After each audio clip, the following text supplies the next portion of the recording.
वालेकुम। कैसे हैं आप सब? उम्मीद है आप सब खैरियत से होंगे। आपको याद होगा कल के लेक्चर में हम लोगों ने स्टार्ट किया था स्पिन पैरिटी ऑफ न्यूक्लियस। हम लोगों ने पहले क्या किया, न्यूक्लियस की कॉन्फ़िगरेशन की on the basis of nucleons. Proton और न्यूट्रॉन्स को हमने सेपरेटली कॉन्फ़िगर किया। फिर हमने उन दोनों की कॉन्फ़िगरेशन के समेशन पे दोनों पे डिपेंड करते हुए हम लोगों ने स्पिन एंड पैरिटी को डिफ़ाइन किया। Spin and parity basically nucleus की प्रॉपर्टीज़ हैं। तो हमने शेल मॉडल के हेल्प से न्यूक्लियस की इन प्रॉपर्टीज़ को एक्सप्लेन किया। अब हमने कल जो स्पिन और पैरिटी की थी, हमने उसमें दो केसेस डिस्क्राइब किए थे। एक हमारे पास था इवन न्यूक्लियस। इवन न्यूक्लियस में हमने कहा कि हमारे पास पैरिटी इवन होगी और हमारे पास स्पिन क्या होगी, ज़ीरो होगी, क्योंकि उसमें तमाम न्यूक्लियस पेयर्ड होंगे, इसलिए हमारे पास स्पिन जो होगी वो ज़ीरो होगी। और पैरिटी हमारे पास क्या होगी, यहाँ तो पैरिटी हमारे पास एल की वैल्यू पे डिपेंड करती है, यहाँ तो वैसे ही वो इवन होगी। अगर फिर वो एंटीसिमेट्रिक होती भी है, ऑड है, तो जब दो ऑड आपस में मल्टीप्लाई होते हैं तो क्या होते हैं, वो इवन बन जाते हैं। ठीक है, तो इसलिए हम कहते हैं कि हमारे पास पैरिटी और इवन होगी और स्पिन हमारे पास ज़ीरो होगी। उसके बाद हमने कहा हमारे पास ऑड न्यूक्लियस। ऑड न्यूक्लियस में हमने कहा कि हमारे पास जो ऑड न्यूक्लियस होते हैं उनकी स्पिन को हम डिस्क्राइब करते हैं on the basis of last unpaired nucleon. Last unpaired nucleon की स्पिन क्या होगी, वही उस न्यूक्लियस की स्पिन होगी। और पैरिटी हम कैसे डिफाइन करेंगे, पैरिटी को हम एल की वैल्यू से डिफाइन करेंगे। ठीक है, यहाँ तक हम लोगों ने कर लिया था। ये आपको उम्मीद है समझ आ गई होगी, आप लोगों ने प्रैक्टिस भी की होगी। अब आज हमारे पास है वो है ऑड न्यूक्लियस। दो केसेस डिस्कस किए थे, एक इवन मतलब number of protons even, number of neutrons even. दूसरा केस हमने किया odd atomic mass, odd nucleus. इसमें हमारे पास यहाँ तो नंबर ऑफ़ प्रोटॉन इवन होंगे या नंबर ऑफ़ न्यूट्रॉन इवन होंगे, एक इवन होगा एक ऑड होगा। ठीक है, तो वो हमारे पास हम कह सकते हैं इवन ऑड या ऑड इवन न्यूक्लियस। ठीक है, उसके बाद हमारे पास जो लास्ट वन है केस है, वो हमारे पास है ऑड न्यूक्लियस। ऑड न्यूक्लियस में हमारे पास नंबर ऑफ़ प्रोटॉन भी ऑड होंगे और नंबर ऑफ़ न्यूट्रॉन भी ऑड होंगे। ठीक है, तो इसके लिए हम स्पिन और पैरिटी को किस तरह से डिफ़ाइन कर सकते हैं, ये थोड़ा सा एज़ कम्पेयर टू अदर थोड़ा सा कॉम्प्लिकेटेड है, इसे हम डिस्कस कर लेते हैं। इसके लिए हम लोगों ने डिफ़ाइन किया नॉर्दर्न रूल। ठीक है, नॉर्दर्न रूल क्या है, हम उसे डिफ़ाइन करते हैं। नॉर्दर्न रूल को हम एन से प्रेजेंट करते हैं और हम कहते हैं कि ये हमारे पास इक्वल होता है JP minus LP plus JN minus LN। ठीक है, इसे हम कर लेते हैं। हम कहते हैं हमारे पास नॉर्दर्न रूल जो है वो हमारे पास इक्वल होता है N is equal to JP minus LP plus JN minus LN। ये हमारे पास इसके इक्वल है। सबसे पहले तो आप लोगों को ये पता होना चाहिए कि हमारे पास ये जो हमने टर्म्स यूज़ की हैं ये हैं क्या। ठीक है, इसमें हमारे पास जो JP है, JP हमारे पास प्रोटॉन की स्पिन को रिप्रेजेंट करता है।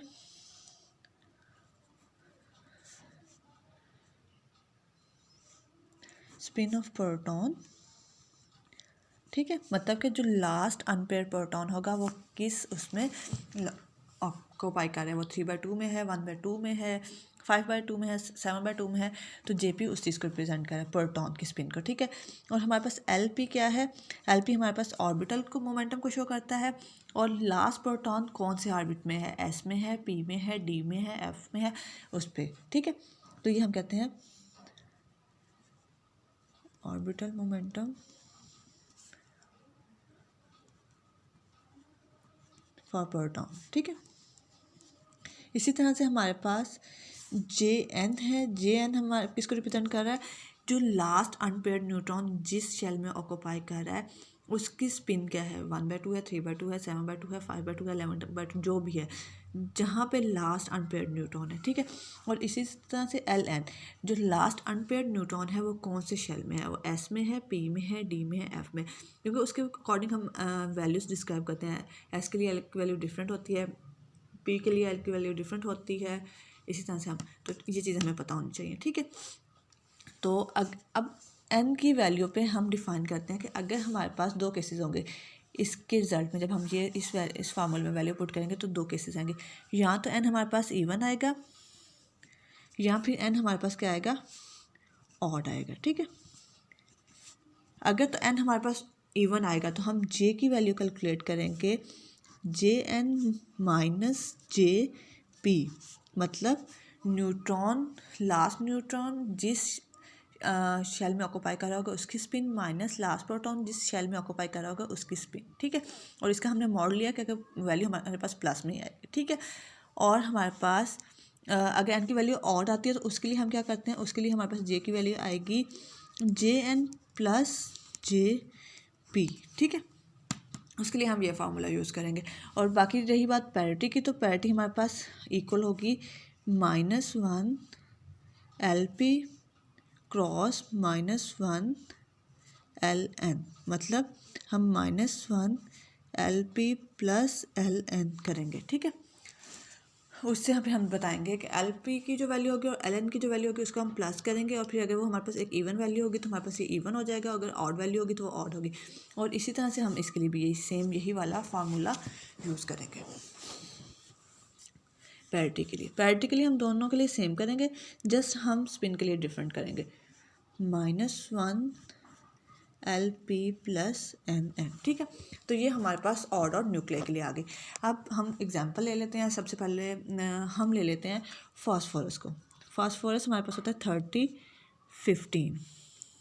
15 से क्या मतलब है कि नंबर ऑफ प्रोटॉन 50 है और एटॉमिक मास हमारे पास क्या 30 है, और प्रोटॉन नंबर हमारे पास 15 है, ठीक है। अब हमारे पास जो न्यूट्रॉन नंबर होते हैं वो क्या होते हैं, A-Z होता है। तो हमारे पास जो न्यूट्रॉन है 30 - 15 कितने हैं 15 भी ऑड नंबर है।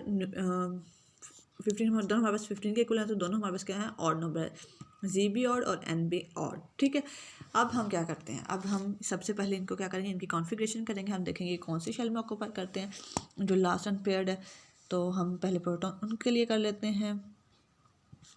आपको अब आ गई होगी। तो सबसे पहले हमारे पास जो ऑक्यूपाई करता है, सबसे पहले जो होता है वो हमारे पास सबसे पहले S1/2 स्टेट में ऑक्यूपाई करता है 2। फिर नेक्स्ट हमारे पास स्टेट आती है 1p 3/2 स्टेट आती है, इसमें कितने होते हैं 4। फिर हमारे पास 1p 1/2 स्टेट आती है, इसमें कितने होते हैं 2। ये हमारे पास कितने हो गए 8 हो गए। उसके बाद हमारे पास आती है 1d 5/2, इसमें कितने होते हैं 6। इसके बाद हमारे पास आता है 2s 1/2, ठीक है। तो हमारे पास ये कितने हो गए 4 2 6 2 8 8 और 6 14, एक बचता है वो हमारे पास आ गया यहाँ पे, ठीक है। अब हम न्यूट्रॉन्स के लिए करते हैं। न्यूट्रॉन्स भी 15 है, तो हमारे पास क्या आ जाएगी सेम आ जाएगी।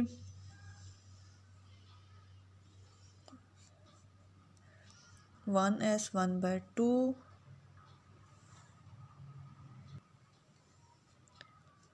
1p 3/2 1p 1/2 1d 5/2 और 2s 1/2, ठीक है।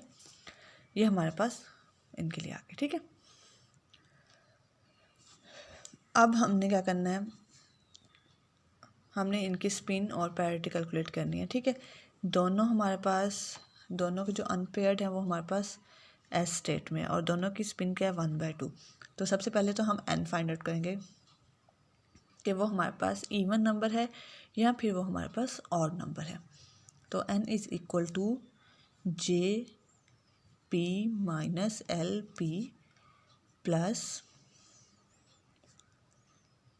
JN - LN, ठीक है। प्रोटॉन के लिए JP मतलब प्रोटॉन के लिए जो स्पिन है, जो लास्ट अनपेयर प्रोटॉन है उसकी स्पिन क्या है 1/2, ठीक है। LP क्या है, प्रोटॉन कौन सी स्टेट में S में है, S के लिए L की वैल्यू क्या होती है 0 प्लस JN की स्पिन की वैल्यू क्या है, जो लास्ट अनपेयर न्यूट्रॉन है वो कौन सी स्टेट में 1/2 में है। और हमारे पास जो इसके लिए L की वैल्यू है वो क्या है S है, तो S के लिए L की वैल्यू क्या होती है 0, ठीक है। तो ये हमारे पास हो जाएगा 1/2 प्लस 1/2, इसका एलसीएम लेंगे, ये हमारे पास क्या होगा 1 आ गया। 1 हमारे पास क्या है एक ऑड वैल्यू है। तो ऑड के लिए हमने कहा था जब हमारे पास N ऑड होगा तो हम कौन सा यूज़ करेंगे, तब हम ये यूज़ करेंगे। हम न्यूट्रॉन की स्पिन और प्रोटॉन की स्पिन जो लास्ट अनपेयर प्रोटॉन या न्यूट्रॉन जिस स्टेट में उस स्पिन को हम क्या करेंगे ऐड कर लेंगे, ठीक है। तो हमारे पास J की वैल्यू क्या आ जाएगी 1/2 प्लस 1/2 इज इक्वल टू 1 आ गई। पैरिटी हमने फाइंड आउट करनी है। पैरिटी के लिए भी अगेन हम वही काम करेंगे, pi is equal to -1 LP plus N 0। तो ये हमारे पास क्या होगी 0 पे हमारे पास प्लस हो जाएगी। तो हमारे पास जो स्पिन पैरिटी आएगी इस फास्फोरस की, वो हमारे पास होगी J की वैल्यू 1 और पैरिटी हमारे पास क्या है प्लस, ठीक है। तो ये हमारे पास और डॉट के लिए आ गई। ये हमने की फास्फोरस के लिए, इसमें दोनों सेम में थी। एक हम एक ऐसा कर लेते हैं जिसमें दोनों हमारे पास डिफरेंट में है, ठीक है। तो वो हम देख लेते हैं पोटाशियम। पोटाशियम का 19 और 42, ठीक है। इसमें नंबर ऑफ़ प्रोटॉन्स कितने हैं 19 और नंबर ऑफ़ न्यूट्रॉन्स कितने हैं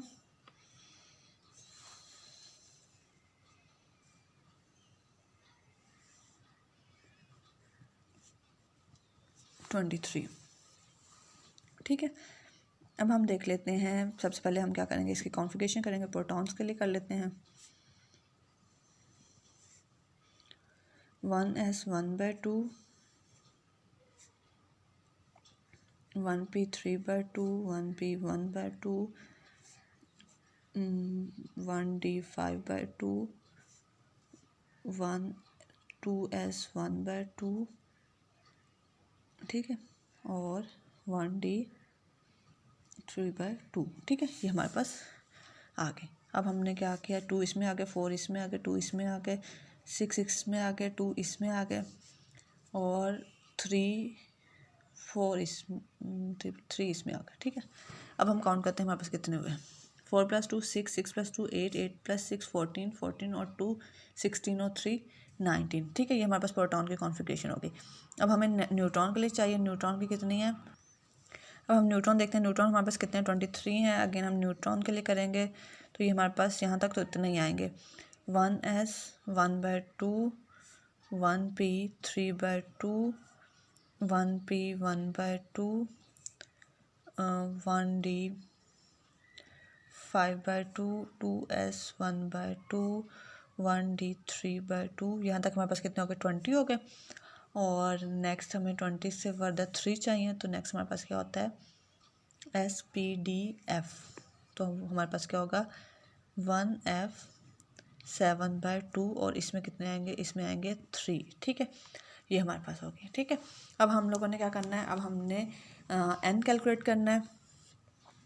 n हमारे पास क्या है, n हम कैलकुलेट करते हैं JP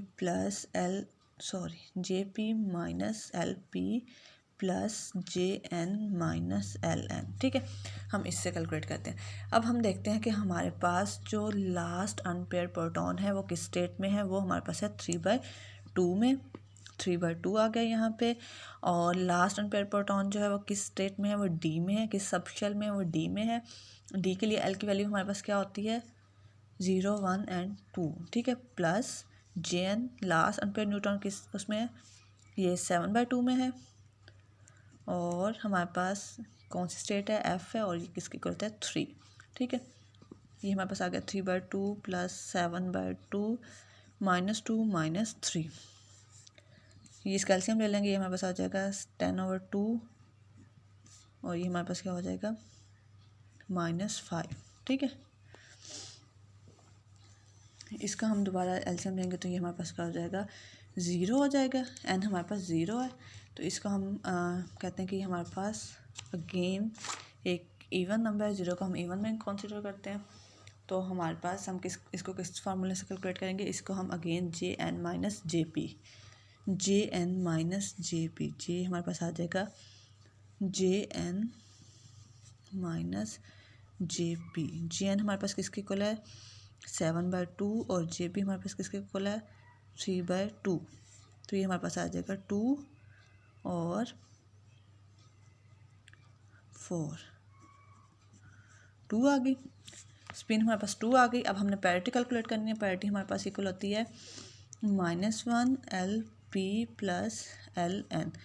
तो ये हमारे पास होगी -1 जो प्रोटॉन के लिए है वो हमारे पास D शेल है, और वो हमारे पास इसकी इक्वल है 2 के। और जो न्यूट्रॉन के लिए है वो हमारे पास F शेल है, जहाँ लास्ट न्यूट्रॉन लास्ट जिस सब शेल में ऑक्यूपाई कर रहा है वो F है, उसके लिए हमारे पास जो वैल्यू होती है वो हमारे पास 3 होती है। तो ये हमारे पास आ गई -1 5, तो हमारे पास क्या आएगी, ये ऑड आएगी। तो हमारे पास जो पोटाशियम के लिए स्पिन पैरिटी आएगी, पोटाशियम की जो स्पिन पैरिटी आएगी उसे हम कहते हैं वो हमारे पास इक्वल होगी 2-, ठीक है। तो ये इस तरह से हम इसको करते हैं। क्लियर है। अब आप लोगों ने इसकी प्रैक्टिस करनी है, जो हमने किया इवन और इवन ऑड के लिए आप ऑलरेडी कर चुके होगे, ऑड ऑड के लिए क्योंकि ये थोड़ा सा कॉम्प्लिकेटेड है, तो प्रैक्टिस करोगे आपको क्लियर हो जाएगा। आपने 2-3 ऐसे लेने हैं जिनमें हमारे पास नंबर ऑफ प्रोटॉन भी ऑड हो, नंबर ऑफ न्यूट्रॉन भी ऑड हो, उनकी प्रैक्टिस करनी है। कुछ भी समझ नहीं आता, कुछ भी कन्फ्यूजन है तो आप उसके लिए मुझसे पूछ सकते हैं, ठीक है। अब हमारे पास कंप्लीट हो गया शेल मॉडल, ठीक है। हम लोगों ने कहाँ स्टार्ट किया था, ये ठीक है। हमारे पास शेल मॉडल कंप्लीट हो गया, हमने कॉन्फ़िगरेशन कर ली, हमने स्पिन पार्टी कैलकुलेट कर ली, और अब हमारे पास प्रेडिक्शंस हैं कि जो शेल मॉडल ने प्रेडिक्शन की थी, क्या क्या की थी प्रेडिक्शन शेल मॉडल ने। एक तो हमें मैजिक नंबर के बारे में बताया था, दूसरा उन्होंने हमें इवन न्यूक्लियर के बारे में बताया था कि इवन न्यूक्लियर की जो ग्राउंड स्टेट एंगुलर मोमेंटम होता है वो 0 होता है, और spin 0 ground state angular momentum या फिर स्पिन हमारे पास क्या होती है, 0 होती है। इसके अलावा हमें ये बताया था कि अगर हम ऑड न्यूक्लियर लेते हैं, मतलब इवन ऑड, प्रोटॉन इवन है और न्यूट्रॉन ऑड है, या न्यूट्रॉन इवन है प्रोटॉन ऑड है, उस केस में हमारे पास जो स्पिन है वो हम लास्ट अनपेयर्ड न्यूक्लियन पे के अकॉर्डिंग डिस्क्राइब करते हैं। वो प्रोटॉन भी हो सकता है, वो न्यूट्रॉन भी हो सकता है, कोई भी अनपेयर्ड हो सकता है, ठीक है।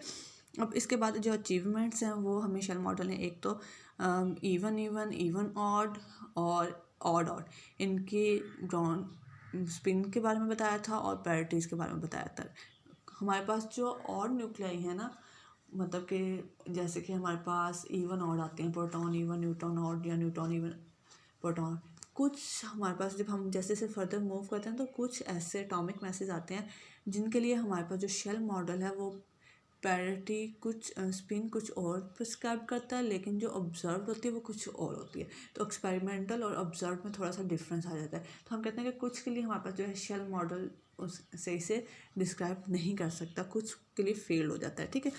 उसके अलावा मैग्नेटिक डायपोल मूवमेंट्स के बारे में और इलेक्ट्रिक कॉर्डपोल मूवमेंट्स के बारे में एक्सप्लेन किया था। जैसे हमने मैजिक नंबर्स के बारे में बताया था कि हमारे पास मैजिक नंबर्स हैं और यहाँ पे जो चार्ज डिस्ट्रीब्यूशन होती है वो इक्वल होती है, इसलिए हमारे पास जो इलेक्ट्रिक कॉर्डपोल मूवमेंट होता है वो ऑलमोस्ट 0 होता है, यहाँ इक्वल टू 0 होता है, ठीक है। उसके बाद कुछ और प्रॉपर्टीज जैसे न्यूक्लियर आइसोमेरिज्म वगैरह उसको डिफाइन किया था। फिर हमारे पास फेलर्स हैं, हमारे पास जो शेल मॉडल है, देखें अगेन वही बात आ गई कि हमारे पास कुछ स्पिन वैल्यूज़ को एक्सप्लेन करने में फ़ेल हो गया था, और ये जो हमारे पास जो है first excited state even nuclear में फर्स्ट एक्साइटेड स्टेट्स की एनर्जी को एक्सप्लेन नहीं कर पाता। उसके अलावा कुछ मैग्नेटिक मूवमेंट्स, कुछ न्यूक्लियर के मैग्नेटिक मूवमेंट्स में जो हम एक फार्मूला प्रिस्क्राइब करते हैं तो वो ओवरऑल तो ओबे कर रहा होता है, लेकिन कुछ ऐसे न्यूक्लियर होते हैं जिनके ऊपर वो ओबे नहीं कर सकता।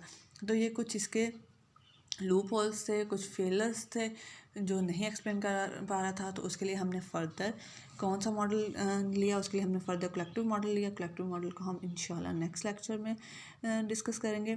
तो अभी तक आप लोगों ने ये आपके बुक का बहुत इंपॉर्टेंट टॉपिक है, आपने इसको लाजमी प्रैक्टिस करनी है, इसके कॉन्फ़िगरेशंस की, इसकी स्पिन पैरिटी की। अगर आप इसको अभी नहीं करेंगे तो बाद में आपसे ये नहीं होगा, तो इसलिए आपने इसकी प्रैक्टिस करनी है। और कोई भी क्वेश्चन है आप मुझसे पूछ सकते हैं। अल्लाह हाफिज़, ख्याल रखिएगा अपना।